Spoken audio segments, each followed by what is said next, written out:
We will continue with our discussion about the fiscal policy.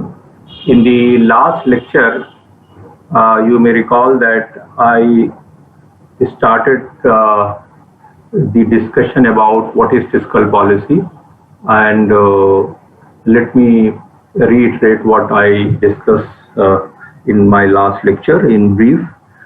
Uh, I took a definition of fiscal policy, and I told you that fiscal policy is a use of government, that is the use of taxes and the public expenditure to affect the economic activities, that is the government expenditure. So, depending upon the economic condition, the taxes can be increased or decreased, and the government expenditure can be increased or decreased. That is contingent upon the economic condition that prevails. And I also provided you a background to the development of fiscal policy, and wherein I discussed that fiscal policy in comparison to monetary policy is of recent origin. And it gained prominence in the depression of 1930s, when the economy was reeling under a sustained period of low demand, decline in economic activities. So the issue with all the major economies of the world was how to take the economy out of the wood and revive the economy. So as the policy making is affected by the conventional wisdom, and that at that time the conventional wisdom was Say's law of market, which is stated that supply creates its own demand, and therefore government should not intervene and let the economic forces to bring back economy to the revival path. But what happened that for a very long period, over decades, economy did not revive itself, and therefore it was suggested that government should intervene through fiscal policy by making public expenditure so that people get income, and when they get income, they go in the market, demand goods, and then inventories are sold off. Then businesses find that the opportunity to expand production, and then they employ people, they get income, and again. So, and this idea of using fiscal policy, fiscal stimulus to revive the economy was brought to mainstream by John Maynard Keynes, whose contribution in economic theory is unparalleled, and the speed and extent of his influence is unrivaled. Since then, a government has been using fiscal policy as a tool to revive the economy. And I also provided an idea about that the virtues of the public expenditure, that is government expenditure, that if the government makes a public expenditure, then the final increase in income is multiple of that. That is through a multiplier effect. Via multiplier, it has got a magnifying effect, and a chain effect is created throughout the economy. So today I'll go further and will discuss with you in very brief some of the principles are typically in economics they are called canons of taxation. In those who have studied economics, they know that there is entire paper on public finance, so I have no intention to go in that detail. So you know that taxation is an issue which is a very ticklish issue, is a issue which raises a lot of concern, and it is said that there are two certainties in the world: death and taxes. You can't avoid tax, and you can't avoid death. Every soul has to taste the death. So you can't avoid. So what should be the principles of taxation? On the government can base, can rely on, so that there are some principles which underlie taxation. But I will explain to you later on and highlight the fact that taxation is decided by the politicians. Just keep in mind this thing. You know, so all the principles which I am discussing just keep in view this thing. It should not, be a hindrance in understanding. So let us, for the moment, just take off from your mind this thing. So the first principle of taxation is it should be equitable and fair. Equitable means not equal. It simply means that if you and I are equal in every aspect, for example, X and Y has got the same income, then they should be taxed equally. If X and Y have got unequal income, they should be taxed unequally. So there are two principles here. One is called horizontal equity and another is called vertical equity. Justice and fairness is the underlying principle of all policy making and should be the underlying principle. So equitable means that, for instance, if my income is 10 lakh and Abdul Wahab, you have a point, I think that you are okay. So you have drawn a slant curve. I think that, so X and Y, you are unequal, that these lines are unequal. So me and Abdul Wahab should be taxed unequally if our income is not equal. So this is first principle, and justice and fairness not in terms of the fairness which is commonly understood, that the color of his skin, but fairness has got the notion of that the people in, for example, if wealth of two persons are similar, they should be taxed equally. So this is the first principle of taxation. It is explained here in my slide, but this will get later on. I will explain to you further. Then the second principle of taxation is, I think, let me explain to you here, otherwise you will get, you will start reading and you might get confused with that. It should be efficient. Efficient means that if a tax is very high, for example, if you tax people, a very high rate of tax is there, then it may discourage people from working. For instance, there was a time when a very high tax proportion, if you are beyond certain level, was taken away by the government. So a tax system should be like, which does not discourage people from work. People do not work for the government, isn't it? And there should not be distortion. When I say efficient, it should not be the case that the product, there are two products which are similar in various aspects, but they are taxed unequally. So one thing is that it should be efficient, means that it should not act as a disincentive for the people, for the businesses to carry out the production. In other words, when I explain to you value-added tax, then I will tell you also that it should not be that there is a tax on tax. First you pay tax, then again you pay tax on certain items. Like that. It should be efficient.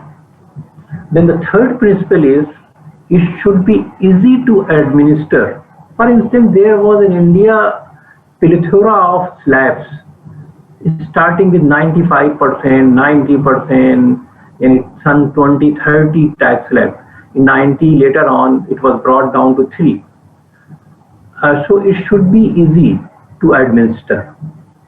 Not that, and when I say that this thing, then it has got two connotations. One is that there should not be, the tax system should not be so complicated that the lawyers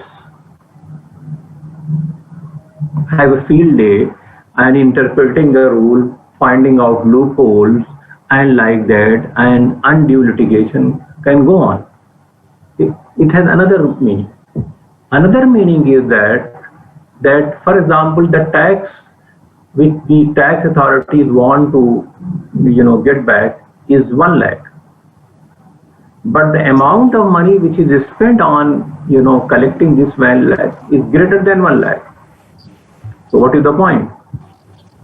Litigation. That is why the government has recently come out that if the claim is not more than this, then government will not make appeal, because the costly litigation will defeat the purpose of. It should not be that the interpretation varies, unlike that. Then taxation system should also be transparent. What you pay and what I pay, it should be made known, it should be public. There's like a truth in advertising. There should not be, it should not be that, there is it is not known like that. The system is that you cannot know who is paying what. It should be transparent. So as to generate more trust in people so that they can pay. Because after all, the taxpayers, they receive public services. They have a right to know about. It should be transparent. And the taxation system should be flexible. Flexible means, for example, in certain cases, if a flat tax is imposed, let us say on corporate profit, 10%, or 10% on revenue, whatever it is. It means that irrespective of that, one will continue to pay this amount. But for instance, if the tax slab is flexible, then depending upon the economic condition, it will vary. If the economic condition is not good, the tax revenues will be lower. If economic condition is good, tax revenues will increase. So there should be built-in stabilizers, not that some minimum tax is imposed or something like is imposed, irrespective of the profit generated or income earned. So it should be flexible. A system which is not flexible, is not contingent upon the economic condition, is not good. Now the question is whether the modern taxation system uses these things. All this I explained in my slides. Whether modern taxation system uses these principles. The answer is yes as well as no. Why? Because that after all, modern taxation system uses some of these principles, which I will explain to you. For example, income tax slab. Like here, if you see, progressive. Like if your income is, like there are three slabs, 10%, 20%, and 30%. If your income is below this, then there is exemption, no tax is there. If it falls under this, then 10%. If it falls under this, then 20%, and beyond this, 30%. And those who are and above, they also pay additional cess. That is the amount which is temporary imposed on them. So modern taxation system uses some of the principles, but please also remember that, as I told you, that the taxation is decided by the politicians. Budget is presented, so all the politicians, they have an eye to to maximize their chance of getting re-elected. So that is why it is a compromise between the lofty principles and the pragmatic compulsion of the politicians.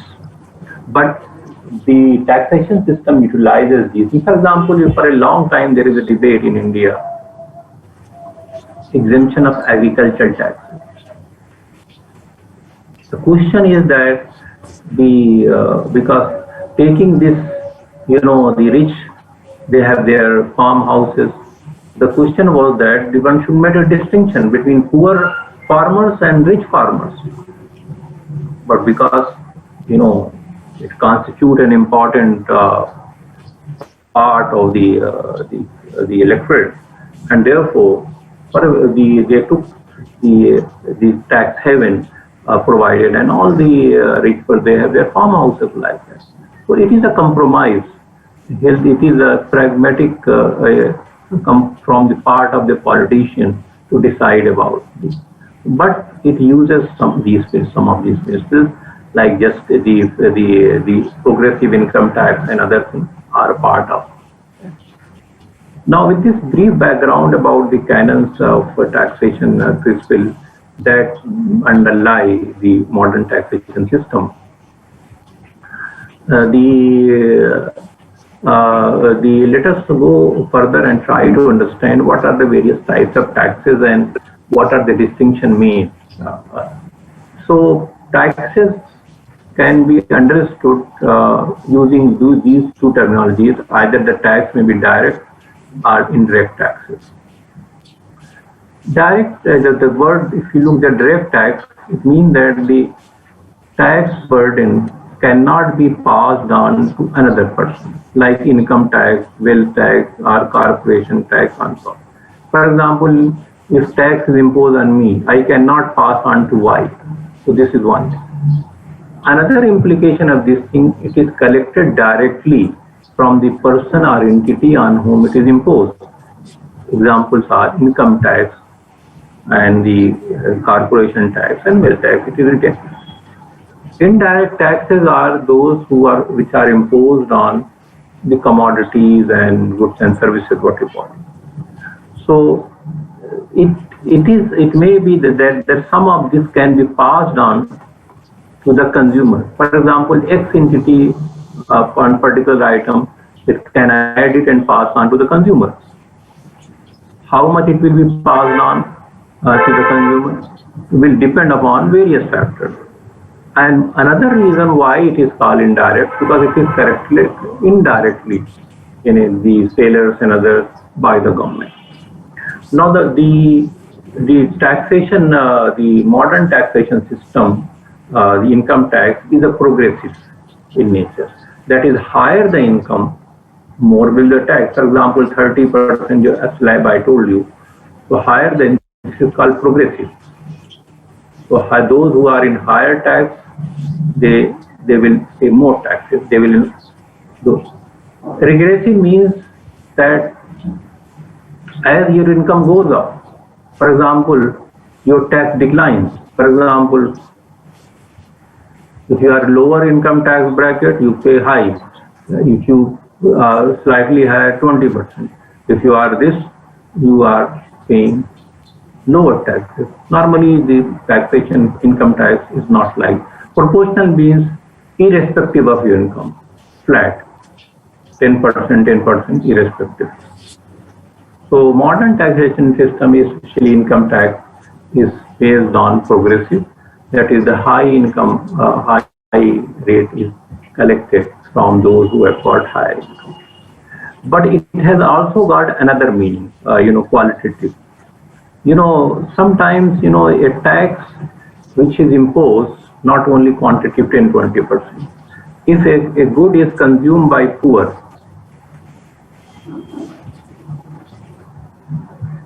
if you tax it more, it is called regressive tax. Because you are trying to impose a burden on poor, those who have less ability to pay. Justice and fairness demands that those who have got greater ability to pay, they should be asked to pay more. That is why the first principle is just and fair. So these poor people have, for example, that is why whenever budget is announced, then if you analyze the statement of political, they will say that this is regressive. The poor will have to pay. Sometimes there is stereotype and other things. So that is why if any tax which gets more income, the taxes from the poor, or if incident is more on poor, then it is called regressive in nature. So it has got the qualitative meaning as well. Then there are various other categories of taxes which comes under indirect. As I said that it is mostly on goods and services. So one example, I will explain to you later on also GST, because GST has subsumed most of these taxes. One is sales tax, which was imposed when a commodity is sold to final consumer. Then custom duty is there, that is incoming import. If now oxygen concentrators, so the tax exemption government has provided for that matter are the minimum. So some people are questioning why 5% tax on certain items. Government should. So any item which is imported, tariff or custom duty is imposed. Then there is another classification of tax, which is excise duty. Excise duty is that during the manufacturing stage, there are various the value chain. The manufacturing, the various the stages of production. So before the final reaches the final consumer, manufacturing stage, excise duty is imposed also. So now let me go further.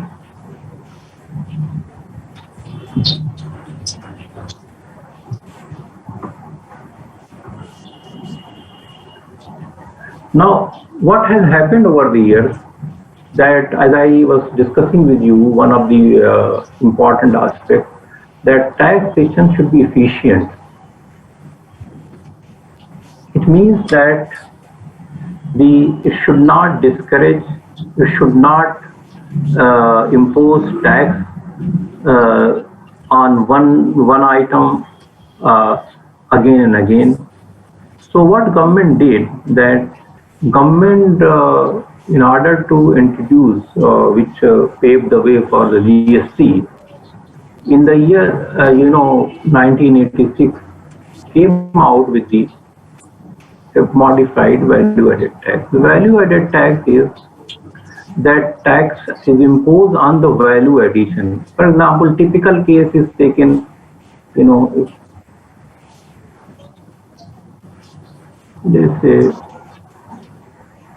stages, the miller and then finally the baker comes in. So, for example, the final price will include these things, okay, the tax. Or for that matter, let us take another example. A tire is manufactured. So when a tire is manufactured, a tax is imposed. And when it is used in a car, again, tax is imposed. So it means double taxation. Because the final price, because of this, will increase. So this is in terminology, it is called, it has got a cascading effect. So in order to avoid this and to introduce the taxation, which should not, lead to the cascading effect, that is the increase in price. Palestinian cause and its unwavering commitment. Somebody is speaking. Please mute yourself. Strong support for the Palestinian cause. Unwavering commitment.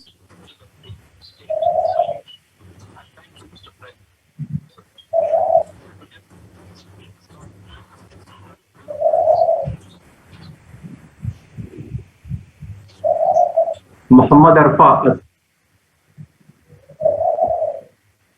If you have any question, just keep note it and I will provide you time. Let me explain to you and then I'll give you time to explain.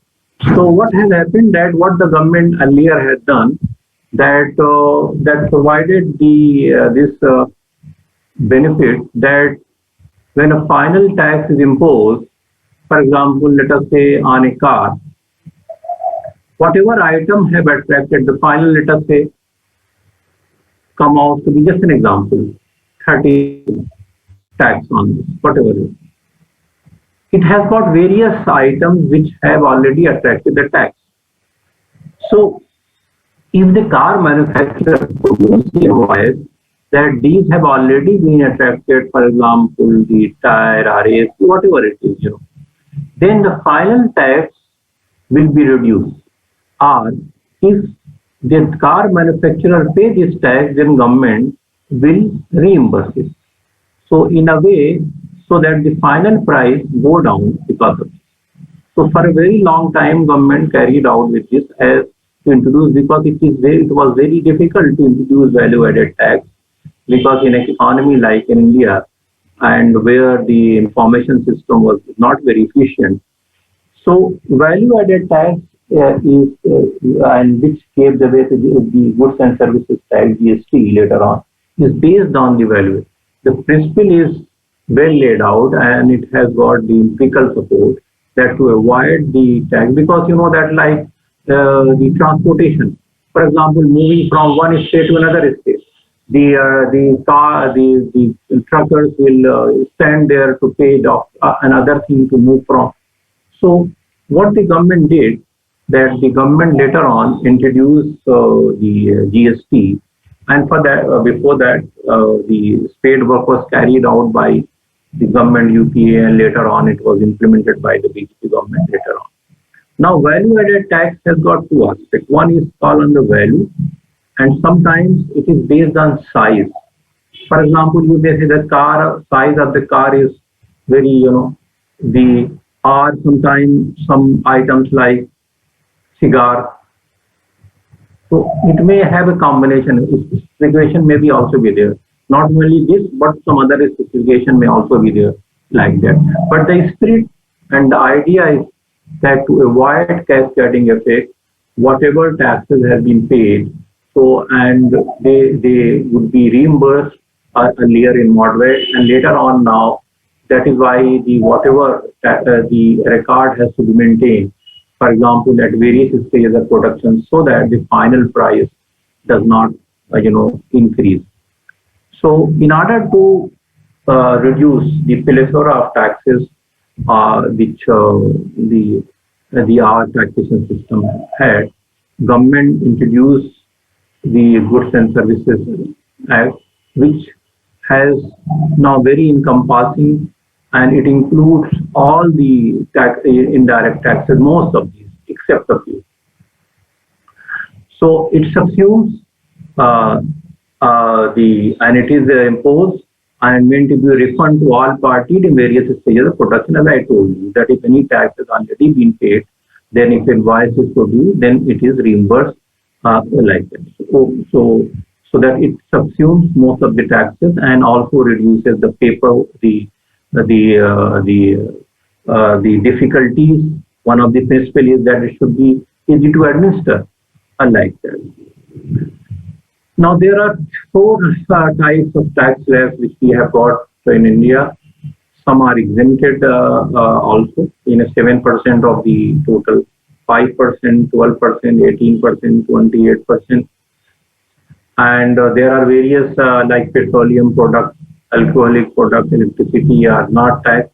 It is again a very, like why alcohol and others are exempted, and why alcohol shops are open even in COVID also, because it's a tax revenue earner for the government. So that is a different issue altogether. So some are exempted because of that, and the government, and the tax sharing arrangement is decided by the Finance Commission and what proportion, and you may have heard that government essentially is not sharing the revenue.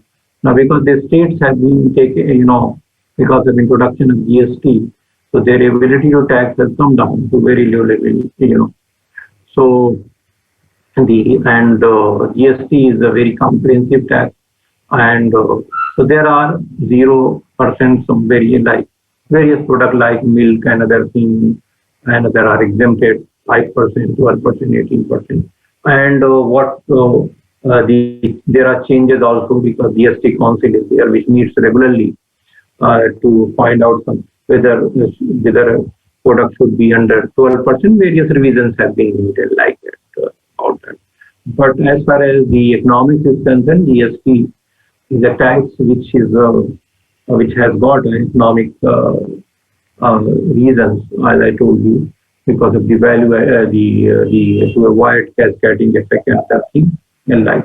But other decisions, like like why they are exempted and why in certain states petrol the prices is more than 100 and like that.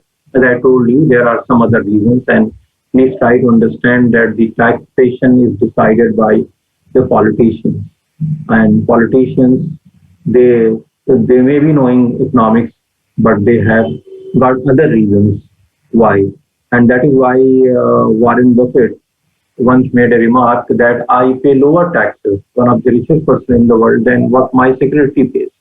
Because the reason is that the wealth tax is low, uh, because his most of income is coming from investment, and that is low, and therefore he pays lower taxes than what his secretary, because it is out of income.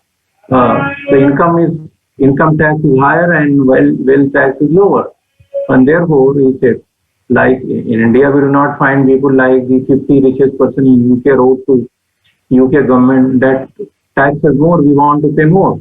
Can you find in India some example where the most affluent people, they write to the government of India that tax more? They would like to find out ways and means to avoid taxes, even various even for the exemptions.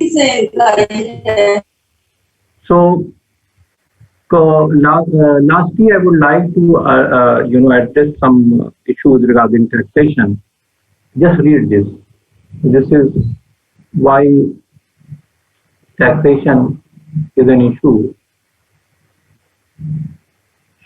Tax should not be painful process. There should be leniency and caution while deciding tax structure. Government should collect taxes like honey, which sucks just the right amount of honey from the flock so that both can survive. Should be collected in small, not in large proportion. So the principle is same, that if you are taxing more, then what may happen, that people may be discouraged to work, and that is why these questions are important. These questions: do high taxes discourage work, saving, and risk taking? For instance, in India, it was proposed that the wealth tax, the capital gain tax, and other tax should be increased. Then there was some people who said that the people will shift their investment abroad where they are tax lower or their tax exemptions are there. I like that. Whether high taxes or incentive stifling mean that people may be discouraged, they will not work. What happened there in US in early 80s when Ronald Reagan was the president of USA? Then a school of economics came into prominence. It's known as supply side economics.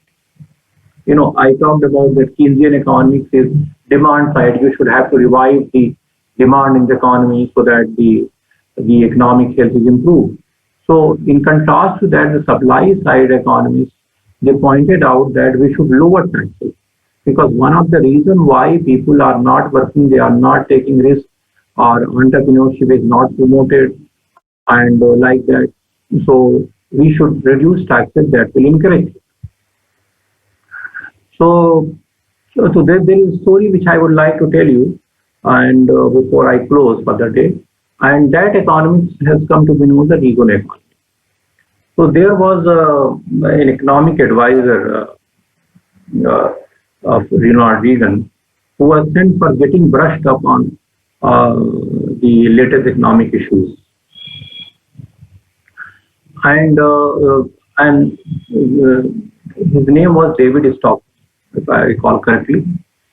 There he met Arthur Laffer, this person, and he was discussing with Arthur Laffer the tax and the reduction in tax and how can it boost economy and like that. So the story goes like this, that they were in a restaurant where Arthur Laffer was trying to bring home the point that lower taxes and its virtues, and if you bring down the taxes, then it may encourage people to work more and like. So the story is like that. So the Arthur Laffer did not have anything, so he drew a diagram, and which has come to be known as the Laffer curve. Laffer curve, he said, that if you increase, for example, on this axis, you go to tax rates. So if you increase taxes from 0, let us say, to 50%, then tax revenue may increase. But beyond that, if you increase further, then tax revenue may decline. So this curve has been known as Laffer curve, that high taxes discouraged. So he drew on a napkin, so it is documented and like that. So the David Stockholm came back and narrated this to Ronald Reagan. And you may be knowing that Reagan was also a film actor. He worked in Hollywood. So this idea, got the attention of Ronald Reagan. He said that yes, I can understand it, I can appreciate the idea, because after the Second World War, the income tax slab was very high, 90%, 95%, 95. So if I work in two movies, then I would fall under the highest tax bracket, where I would pay 95% taxes or 90% taxes to the government.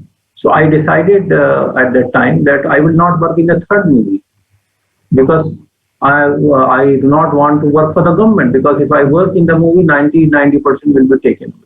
So he made a remark that yes, I was also on a Laffer curve. So that idea of that tax and how can it cause disincentive effect on the economy. Arthur Laffer was asked about the idea, from where he got this idea. So he told that he got this idea from famous thinker Ibn Khaldun.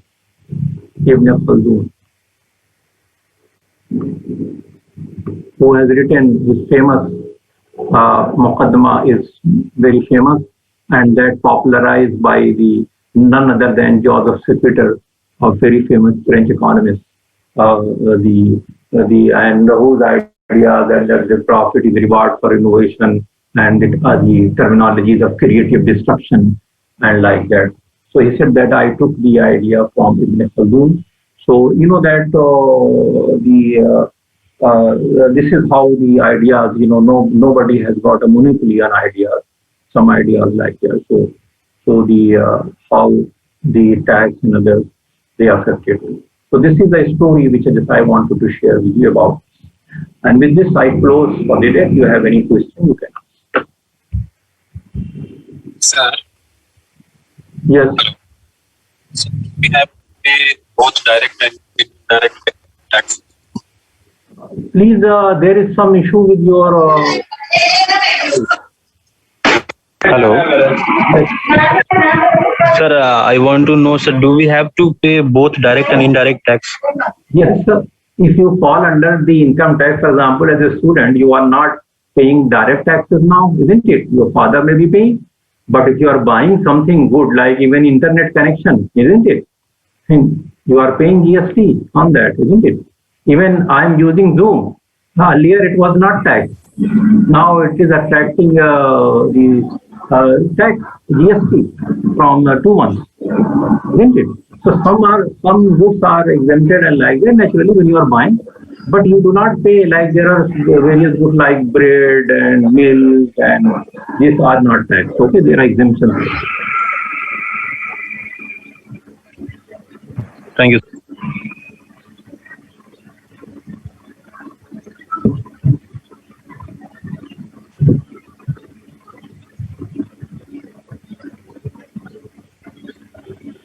So with this, I close and I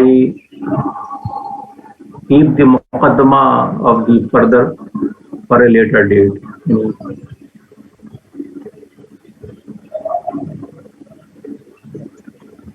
Later on. Okay. So, sir, I have one doubt about our enrollment ID. Enrollment ID, please keep in mind the controller's office is closed. We are trying our best to contact the controller's office, and I think that you are a first year student, the final year, have been provided 10 days extension and you will be provided. I think there will not be an issue. We have been following the controller's office, but we know that the all-round crisis, today I will again remind the controller about it. So we are keeping track of all the offices are closed, therefore so I think it should have been done, but because of, I do not know exactly, this is not from our side, the office of controller provides. Okay. बंद करिए तो Okay, sir. अब तो mobile बंद करिए हो गया दवाइयाँ को मोबाइल है आपको Okay, we'll see you from next class.